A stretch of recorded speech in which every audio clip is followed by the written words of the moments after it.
This is the video explainer for the Medway Safeguarding Children Partnership's Local Child Safeguarding Practice Review entitled Mashal. Welcome and thank you for setting aside time for this presentation. My name is Kirsty King and I am the Practice Development Lead for the Medway Safeguarding Children's Partnership. I'm also co-author of this report and I will be taking you through this presentation. The presentation will include a short explanation of what a local safeguarding practice review is, the circumstances that led to this local child safeguarding practice review, the findings, good practice and recommendations from the review. The full report and a briefing can be found on the MSCP website. Before we start, please be aware that this presentation does include details of a child death and neglect. Please take care of yourself, as the content may trigger feelings and emotions for you, personally and professionally. You can stop the presentation at any time and come back to it when you feel ready. Before you start, make sure you have someone that you can get in touch with if you do need support. This might be your line manager, a designated safeguarding lead, a colleague or a friend. Many employers have some form of wellbeing offer or service and you might want to check in with this. On the slides are details of organisations who can also provide you support. Working Together to Safeguard Children 2026 sets out certain responsibilities for the statutory safeguarding partners when a child dies or is seriously harmed and abuse or neglect is known or suspected. Here in Medway, the statutory safeguarding partners are Medway Council, Kent Police and NHS Kent and Medway. These responsibilities include commissioning local child safeguarding practice reviews. The purpose of a local child safeguarding practice review, or LCSPR, is for agencies and individuals to learn lessons to improve the way in which they work, both individually and collectively, to safeguard and promote the welfare of children. They are often completed by independent reviewers. The reviews are not an inquiry into how a child died or was seriously harmed, or into who is culpable. These are matters for coroners and criminal courts to determine as appropriate. A local child safeguarding practice review is about the child, their experiences and our own learning, and most importantly, the action we take as professionals individually and collectively as a result of this learning.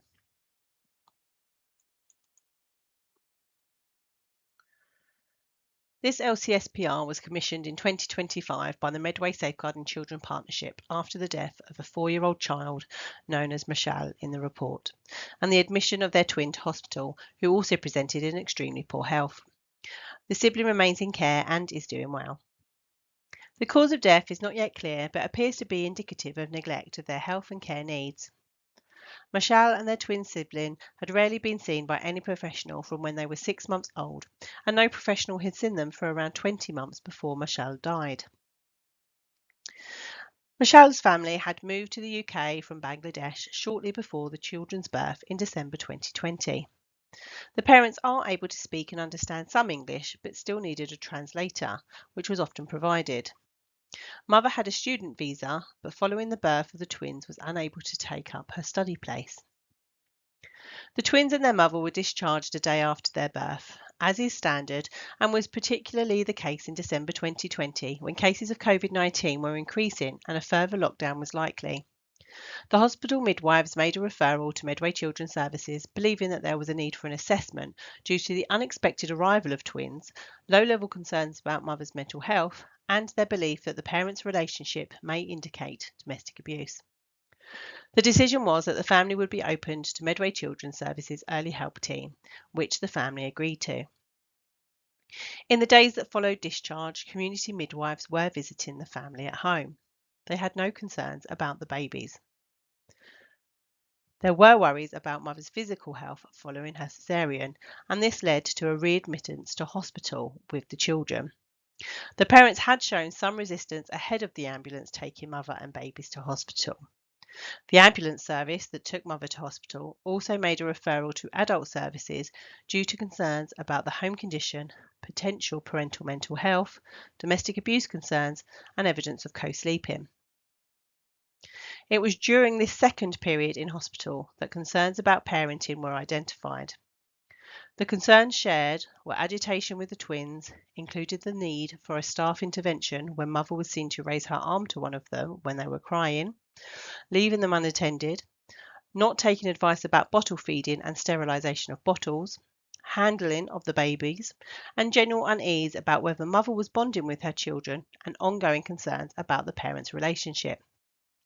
A referral was made to Medway Children's Services, who, having considered what was shared along with the information from the ambulance service, agreed to undertake a child and family assessment.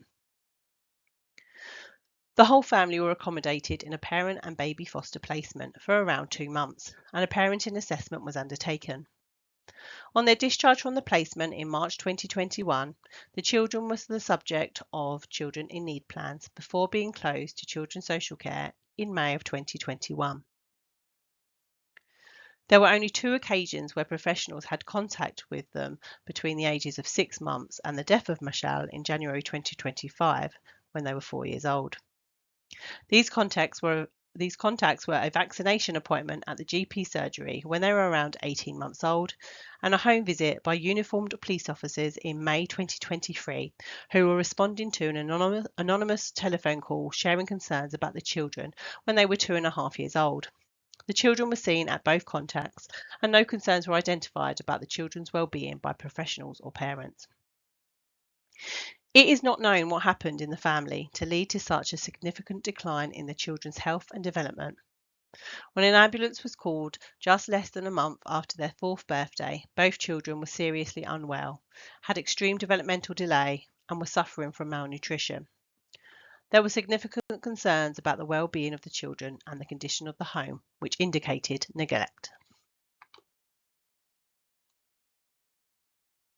This is a summary of the key learning areas. Please read the report for more information and further learning.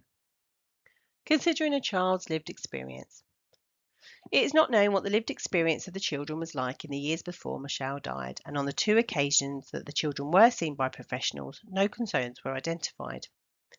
Preschool-age children not enrolled in early provisions, such as these children, are not likely to come into contact with professionals unless for health reasons, i.e. childhood illness or vaccinations, or for routine developmental reviews. The unsuccessful contacts with this family to complete the children's developmental reviews and receive preschool booster immunisations were missed opportunities to see the children and understand what their lived experience was. Child in need planning following serious safeguarding concerns. The care proceedings in January 2021, which placed the family in a parent and baby foster care placement, were not preceded by the usual safeguarding procedures. There had been no strategy discussion, no Section 47 investigation, and no child protection conference or planning. These processes would have ensured that multi-agency partners were aware of this family and able to contribute to planning. Initially, the local authority went to court in pursuit of an interim care order, which would have provided shared parental responsibility and ensured parenting and psychological assessments were completed. Whilst the parenting assessment was completed and was positive, the psychological assessment application was withdrawn. The local authority withdrew from care proceedings and recommended that the family return to Medway and that they be supported using the Child in Need framework. There was no consideration of using the child protection processes at the end of the care proceedings, although the risks and vulnerabilities first identified had not all been addressed. Whilst the Health Visiting Service was aware the Child in Need intervention was closing, there was no evidence to suggest that there had been any discussion or an expectation that they would provide ongoing monitoring or support. Only the parents and social care were present when the decision to close the Child in Need plan was made. The family support worker who had been supporting the family was not part of the process, and the health visitor sent an update from the one visit that they had undertaken since the family came back to Medway. No assessments were shared by or requested from Children's Social Care. There is no evidence that any information was shared with the GP about the care proceedings or the Child in Need plan. When the family later missed appointments for vaccination, their previous vulnerabilities were not known to the surgery. The complexity of working with families who are new to the UK. There is a need for greater awareness of how cultural differences and insecure immigration status can influence families' engagement with services, particularly when experiences of discrimination may hinder their willingness to accept support. It was not known at the time how the family were intending to support themselves when here, beyond them telling social workers they had adequate finances. They told the review that money was a big issue at the time and that they had to borrow money to survive. Professionals should be aware of the potential worries that those new to the UK have, including how to navigate support services and the potential access costs, immigration status, unsecure housing, experiencing racism, and language barriers. While both parents spoke English, the complexity of medical terms and roles, the stress of being in hospital and then in care proceedings, and the number of agencies involved, such as mental health and children's social care, may have been difficult for the family to understand. It was reported that interpreters were used, but Learning has identified about the needs to always record when and how an interpreter was used. The need to consider expectations regarding gender roles and relationships in minoritised cultures and religions. The parents are Muslim. When working with a Muslim family, they should be asked about their specific values and traditions, as they can vary across different Muslim communities and from non-Muslim norms in the UK. Traditionally, there is an expectation that the man is the head of the household and the main decision maker, and women may be expected to support their husbands and maintain the home, though interpretations of this vary widely, and it may not always be adhered to. Whilst it was positive that professionals considered fathers' behaviour as potential signs of domestic abuse, it is important that domestic abuse is considered in a meaningful and culturally aware assessment. It was not clear here how this has been considered. It is important for services to understand why an adult is not engaging in support services. Recognising power imbalances and the impact this may have on a racially minoritised individual's engagement is essential, especially where it has been identified that the female has not always been able to advocate for themselves. Additional challenges when parenting twins. It was acknowledged at the time that it would have required a significant adjustment for the parents when they found out so close to the birth that they were expecting not one baby but two. However, the ongoing financial position of the family was unclear, and there was a lack of evidence to consider what support the family could access given their immigration status and having no recourse to public funds. There was also a lack of understanding the impact of mother's mental health diagnosis, which was an adjustment disorder, may have on mother's parenting capability. The response to no access, non-attendance, and not being brought to health appointments. There were several occasions where the family did not attend appointments with the children, and whilst there were some communications between services, formal processes were not followed and records not updated accordingly. Some health records were not flagged to identify that the family had been under a child in need plan or in care. So missed appointments were not reviewed in that context, and no concern were raised as these were elective appointments. Effective escalation of concerns and professional challenge. There was clearly significant challenge from the hospital staff and safeguarding team in respect of the plan that was made by Children's Services for the children to return home with their parents after the second hospital stay without a full and robust assessment of their parenting capacity and the impact of the suspected domestic abuse and mother's mental health. The challenge from the hospital staff was rigorous and persistent, as would be expected. Single agency learning has been identified regarding the need to record fully when a challenge is made and received. It is also noted that when the decision for the family to move to a foster care placement under Section 20 was made, this satisfied the hospital in terms of knowing the parents would be supervised. However, the fact that a strategy meeting had been agreed but then not held was not challenged, and this was a missed opportunity to include the police or at least make them aware of the family. The response to an anonymous call to the police from a neighbour in 2023. Had there been a strategy discussion as requested in January 2021 prior to the family going to the parent and baby foster care placement, police would have been made aware of the family and the concerns, including domestic abuse. Had there been a child protection response at the end of the care proceedings, there would have been a clear multi-agency safety plan and information sharing, and police would have been made aware of the history. When the police officers visited the family around 20 months before the serious incident, they would have gone to the address with some awareness of there have been previous concerns. Instead, the call-out was treated in isolation. Impact of COVID-19 pandemic rules and practice response. COVID impacted on initial plans for the family to be supported by a family friend. Despite COVID, the family were offered face-to-face and clinic appointments, although there was an impact on how often the family was seen face-to-face by some professionals. For those who do not speak English as a first language, the wearing of masks would have limited the important non-verbal cues required to aid communication, engagement and understanding, and the parents confirmed to the review that this was indeed the case for them.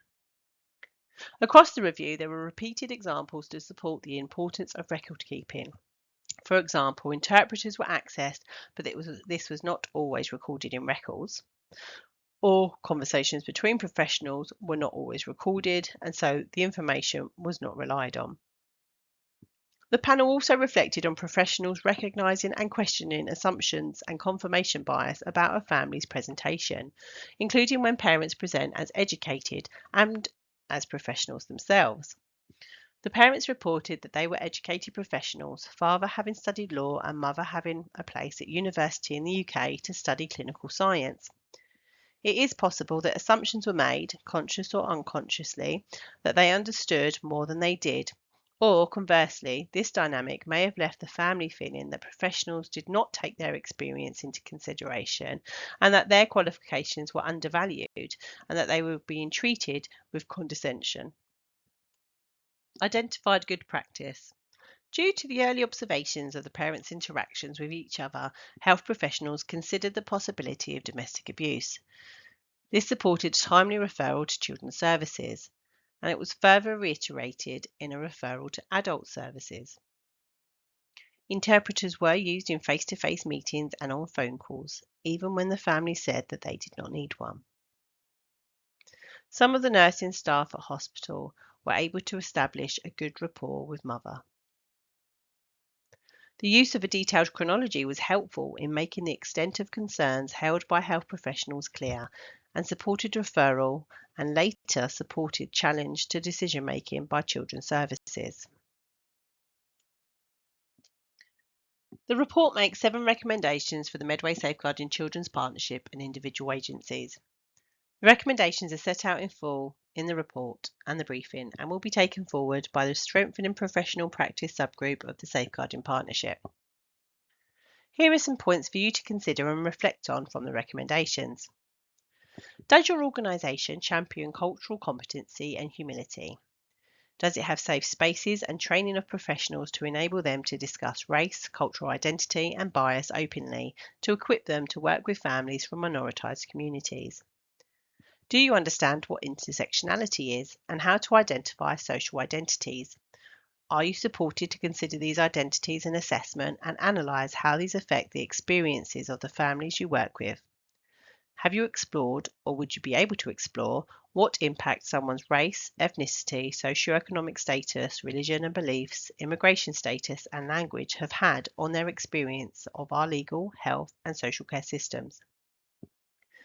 Those working with families with no recourse to public funds or on various visas need to understand the implications for the families in meeting their children's needs.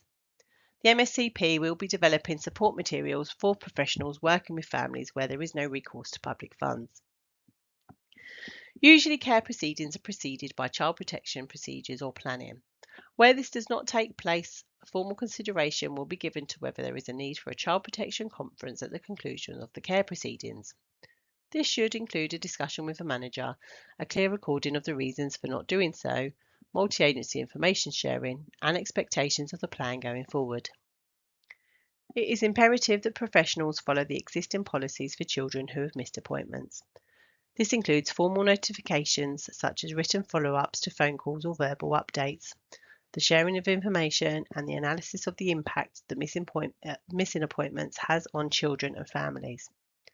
The MSCP Multi-Agency Performance Assurance Group will seek assurance from relevant agencies on completed and planned improvements in the use of the no access, did not attend, was not brought policies, including the required consideration of the impact on the child of their missing key appointments. Adult services, such as mental health services, are key in understanding the vulnerabilities faced by the adults in the families we work with. They must be included in multi-agency planning and decision-making to ensure that together we understand the implications that parental needs may have on the work undertaken with the parents and carers, as well as on the care of the children receive. If you are working with a family within your service or as part of a multi-agency network of professionals where the adults have additional needs, consider what adult services should be included and reach out to them. Non-engagement of any relevant service should be considered under the MSCP Resolving Professional Differences Escalation Policy. Thank you for listening to this presentation. If it has raised some difficult feelings or emotions for you, please get in touch with your line manager, a designated safeguarding lead, a colleague, or a friend. A reminder of organisations that provide support is on the slides now. There are many ways that you can keep in touch with the Medway Safeguarding Children's Partnership. You can receive the bi-monthly bulletin, use the email address on the screen to request a copy, check in on our website, or follow us on our social media channels.